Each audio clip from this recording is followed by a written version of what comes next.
ल हेर्नुहोस् है गाइस, मैले मल बनाएको यो चाहिँ सब्जीको बोक्राहरू भयो, फलफुलको बोक्राहरू भयो, यिनीहरूको चाहिँ मैले मलको बोतलमा हालेर मल हालेर बनाएको।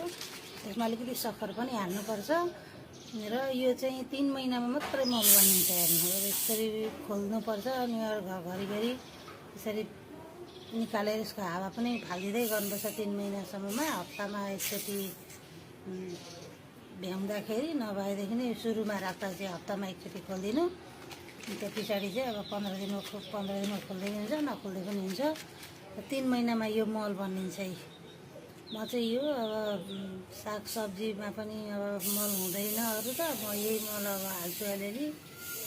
अनि त्यहाँबाट अनि फेरि यो मल हाल्दाखेरि एकदम राम्रो, किरा पनि लाग्दैन।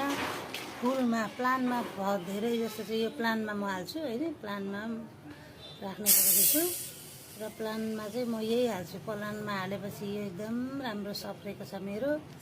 हेर्नुहोस् गाइजहरू, तपाईँहरूले पनि यसरी बनाउनुहोस् र राख्नुहोस्। एकदम राम्रो सेन्ट आउँछ यो, अरूमा तोपर राखेको जस्तो सेन्ट गन्ध पनि आउँदैन, एकदम राम्रो सेन्ट आउँछ।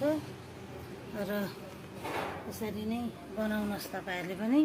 अनि म यही नै प्लानमा यही हाल्छु। हेर्नुहोस् मेरो प्लान यस्तो सप्रेको छ,